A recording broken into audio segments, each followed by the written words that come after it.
দর্শক, দিল্লি থেকে চলে এসেছি। এসেই একেবারে স্টুডিওতে ঢুকে পড়েছি আর কি।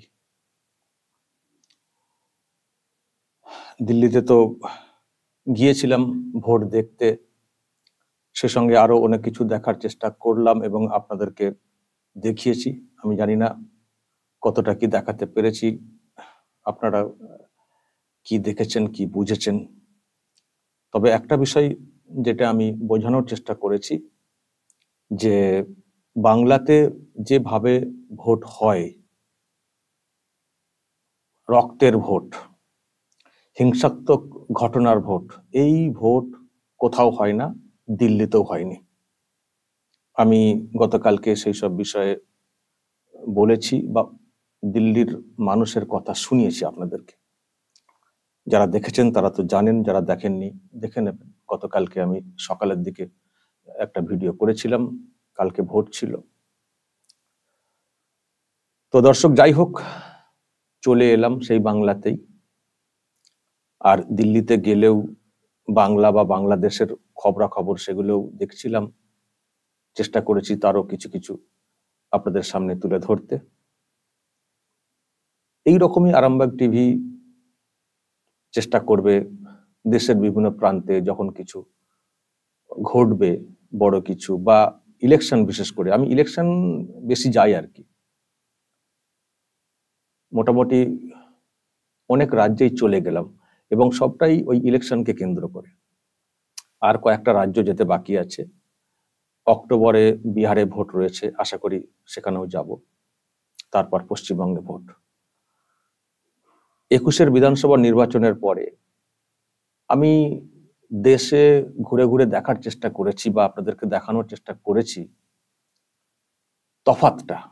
বাংলাতে যে ভোট হয় তার সঙ্গে কত তফাত দেখানোর চেষ্টা করেছি, জাগানোর চেষ্টা করেছি, বোঝানোর চেষ্টা করেছি। জানি না কতটা কি জাগাতে পারছি, বোঝাতে পারছি। তো বাংলার বাইরে যেভাবে ভোট হয়, যদি পুরোটাও না ওইভাবে হয়, যদি খানিকটা হয়, আমার মনে হয় রাজ্যের রেজাল্ট হেরফের হয়ে যাবে।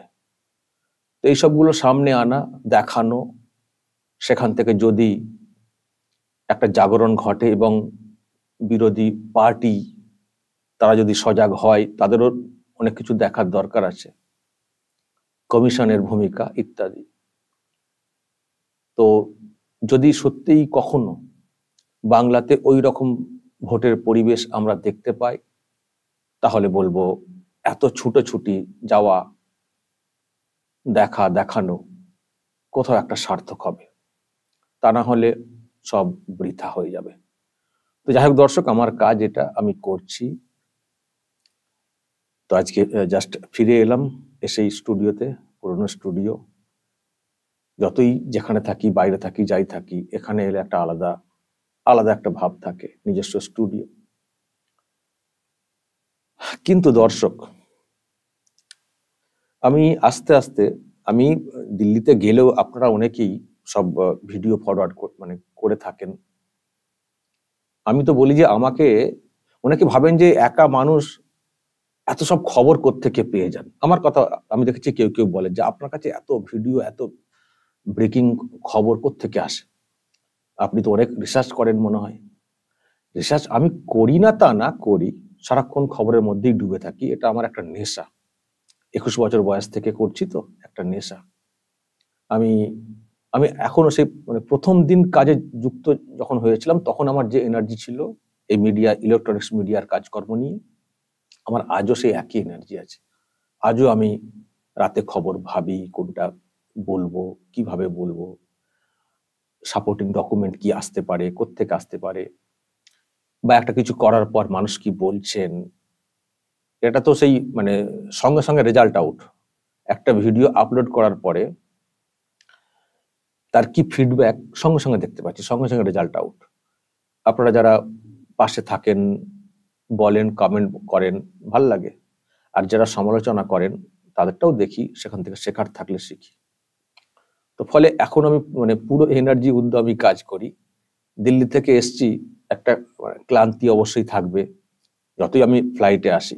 একটা ক্লান্তি তো থাকবেই, কিন্তু টেবিলটা পেয়ে গেলে, ক্যামেরার সামনে চলে এলে আমার ওই ক্লান্তি লাগে না, একটা কিছু ভিডিও ছাড়ি, কারণ আপনারা অনেকে অপেক্ষা করে থাকেন। আবার বেশিক্ষণ ভিডিও না দিলে তো আপনারা আবার অনেকে চিন্তাও করেন যে কি হলো, আমার উপরে তো প্রচুর নির্যাতন হয়। তো যাই হোক দর্শক, আবারও বাংলা থেকে পুরোপুরি যেভাবে কাজ করছিলাম সেইভাবেই কাজ আবার আজ থেকে শুরু হচ্ছে।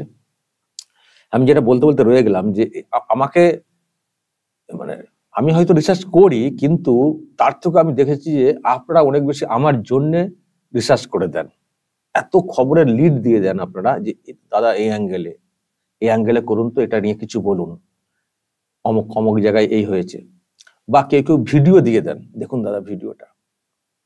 আমার কাছে সত্যি অনেক এক্সক্লুসিভ ভিডিও চলে আসে, হয়তো মেন স্ট্রিম মিডিয়ার কাছে সেই ভিডিও যায় না। আসে কি করে? আপনাদের জন্য, আপনারা আমাকে ফরওয়ার্ড করে দেন। যারা ফরওয়ার্ড করেন সবটাই যে আমি করতে পারি খবর তা না, কিন্তু আমি নজর করি, আমি দেখি, সেখান থেকে বাঁচি যে কোনটা দেওয়া যায়। তো এই কাজটা, যে রিসার্চের যে কাজ, কোথায় কি ঘটেছে, কি ভিডিও এসছে, সোশ্যাল মিডিয়ায় কোনটা বেশি ভাইরাল হচ্ছে, কি বিষয়ে মানুষ কথা বলছেন, সেগুলোকে যেভাবে আপনারা আমার নজরে এনে দেন, আমার কাজ অনেক সহজ হয়ে যায়। আমি যতটা খাটি তার থেকে আপনারা কিন্তু ওই কাজটা অনেক করে দেন বলে আমি এত এক্সক্লুসিভ খবর ভিডিও পেয়ে যাই। তো আজকে মানে আস্তে আস্তে এইরকমই একটা ভিডিও আমার কাছে এসছে দর্শক। আমি কিন্তু কনফার্ম করে বলতে পারছি না যে এটা কবেকার বা কি বিষয়, আমি কনফার্ম করে বলতে পারবো না, কিন্তু আমি আপনাদের সামনে রাখছি ভিডিওটা। খুবই আমার কাছে মর্মান্তিক লেগেছে, এক মহিলাকে কিভাবে নির্যাতন করা হচ্ছে। আমার মনে হয় এটা বাংলাদেশের ভিডিও। একজন মহিলাকে কিভাবে নির্যাতন করা হচ্ছে প্রকাশ্যে, হয়তো কেউ কেউ আটকানোর চেষ্টা করছেন, কিন্তু যেন মনে হচ্ছে ছিঁড়ে খেয়ে ফেলবে, যারা আশপাশ যেন মনে হচ্ছে ছিঁড়ে খেয়ে ফেলবে। এই দৃশ্য যদি বাংলাদেশের কারেন্ট ভিডিও হয়, নতুন টাটকা ভিডিও হয়, তাহলে ভাবতে হবে বাংলাদেশটা কি দেশ হয়ে গেল। একটা সময় রাজাকারদের অত্যাচারের কথা শোনা যেত, মহিলাদের উপরে নির্যাতনের কথা শোনা যেত, তো আজকে তো পরিবর্তন করা হয়েছে তথাকথিত, তারপরেও কি করে এই ধরনের ভিডিও আসে? তাহলে কি অত্যাচার বন্ধ হয়েছে মহিলাদের উপরে? যে বলছিলেন যে নির্যাতন হয়, অমক হয়, তমক হয়, তাহলে এটা কারা? মানে আবার কি সেই অত্যাচার শুরু হয়ে গেল মহিলাদের উপরে?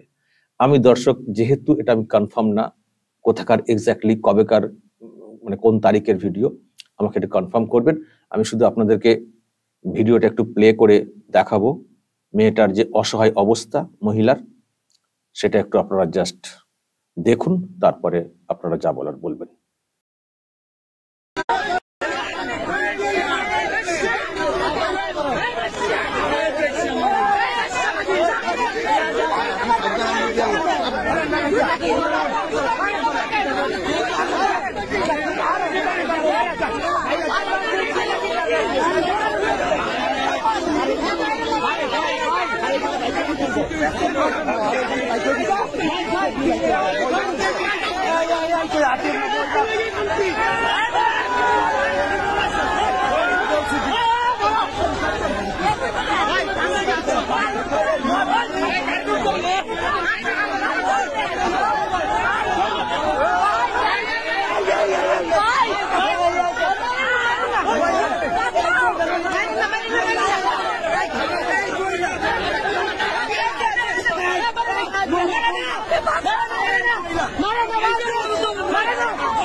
দর্শক একটু কনফার্ম করে দেবেন এটা বাংলাদেশের এই ভিডিও কিনা, একটু কনফার্ম করে দেবেন। কেউ কেউ হয়তো আটকানোর চেষ্টা করছেন, যেন রাক্ষসের থাবা থেকে মহিলাকে উদ্ধার করা বা বাঁচার চেষ্টা।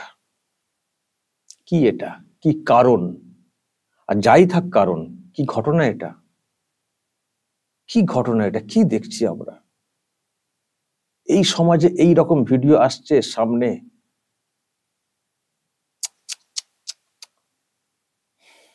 খুব পীড়া দিচ্ছে এই ধরনের ভিডিওতে।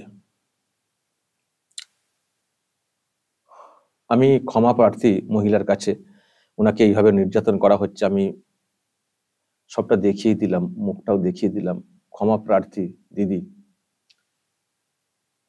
নির্যাতন হচ্ছে আপনার উপরে, কিন্তু আমি রিয়েলিটি বোঝানোর জন্য দেখিয়ে দিলাম। আপনি আমায় ক্ষমা করবেন, আমায় ক্ষমা করবেন দিদি। আমি জাস্ট দেখিয়ে দিলাম এই পশু, নর পশুদের অত্যাচারের বাস্তব চিত্রটা তুলে ধরার জন্য। আমায় ক্ষমা করবেন দিদি। দর্শক বলবেন যা বলার কমেন্ট বক্সে, নজর রাখবেন আরামবাগ টিভিতে।